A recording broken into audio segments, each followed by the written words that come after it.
freezing cold out here. We out here in the STL, you know, what they call struggle to live. We gonna rename this strive to level up.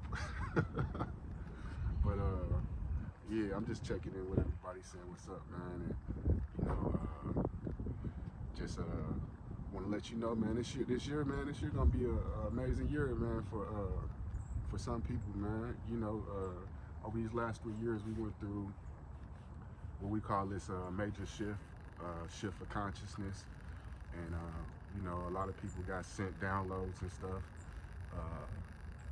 you know, making them aware, you know, why they have always been the way they've been, you know what I'm saying, like why they always been the type of person they've been, you know what I'm saying. And I was hollering at my cousin this morning, and he told me something that kind of hit me, and he was like, cuz, man, he was like, bro, he's like, you a giver. And he was like, a lot of people, they not givers, they takers, man. And you know, sometimes I be feeling like, man, for a lot of years, I felt like, man, I sacrificed myself, man, just for out of the love and loyalty to people, man. And you know, sometimes when places I shouldn't have went, just out of love and loyalty, you know, stayed too long in certain situations, just so like certain people wouldn't feel alone, just so they felt like they had somebody or something like that. And you know, cause I felt kind of on a personal level, you know, I was capable of handling certain things. Like I was capable of walking through like levels of darkness and not being affected by it. You know what I'm saying? I just touched 40 years old, and you know, don't necessarily look 40 at all, because like one of the main things is like, you know, how I approach the world. Like I never let like any type of adversity or challenge weigh heavy on my mind long enough to make me where I got buried in the thoughts. And it wasn't always like that, you know. During earlier years, man, I'm like what you call an empath, so I was highly sensitive to even my own thoughts and other people's energy. So in my early years, man, I dealt a lot with anxiety and OCD and stuff. And I was telling them about that. I said, man, like a lot of reasons like people seem like spurts of greatness in me, man, because I'm kind of like obsessive compulsive.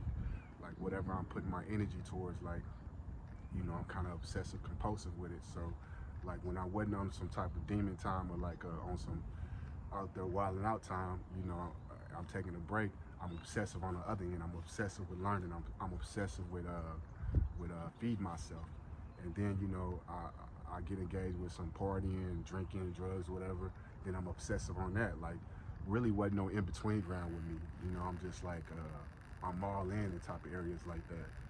You know, like and my thoughts operated like that too. So like in times where I was dealing with anxiety and stuff, like I remember being in a relationship, and my kid's mother, you know, I'm thinking I'm dying at the house, like I'm having a damn heart attack, my heart stopping, because like I'm obsessively thinking about like my worst fears, worst possible outcomes in the future, and thinking about it so much it almost feel like the shit happened.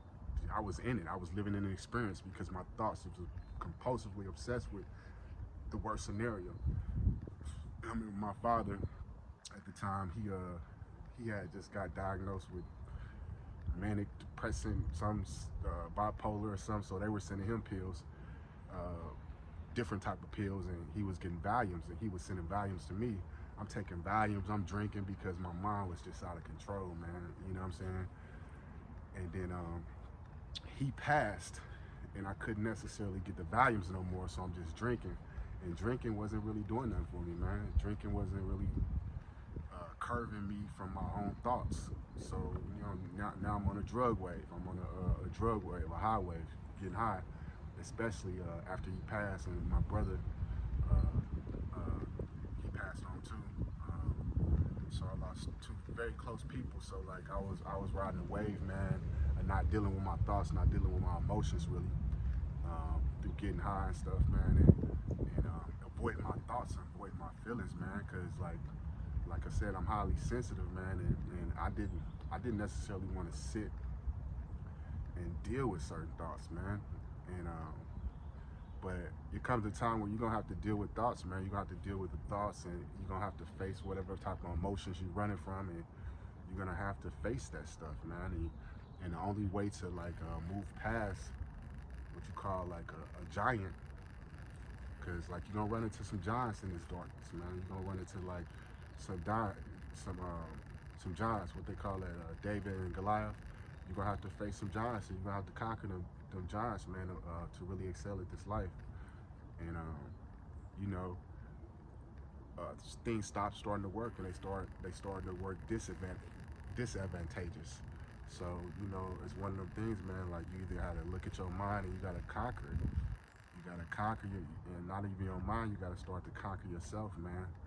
So over the years, I feel like my life has been like this one large lesson plan. I don't never look at it like things have been too hard or too rough, man. Things have just been a lesson plan, man. You take some L's, and we just call those lessons, man. We don't never look at failure, especially if you got the type of mindset where you constantly learning.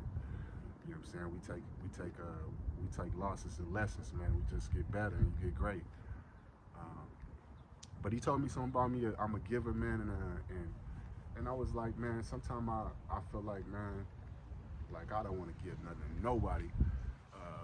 But he reminded me, man, that's just really who I am at my core. You know what I'm saying? And there's no reason to run away from that. Like, you just gotta be more cautious as how I deliver that energy and who I'm delivering that energy to. You know what I'm saying? Because you know, a lot of people is takers. You know what I'm saying?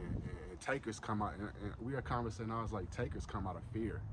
You know, people deal with a lot of fears, man, and they feel like if they don't get something, you know, if they you know, they're gonna keep. It's just like people who are obsessed with getting money and greedy with the money.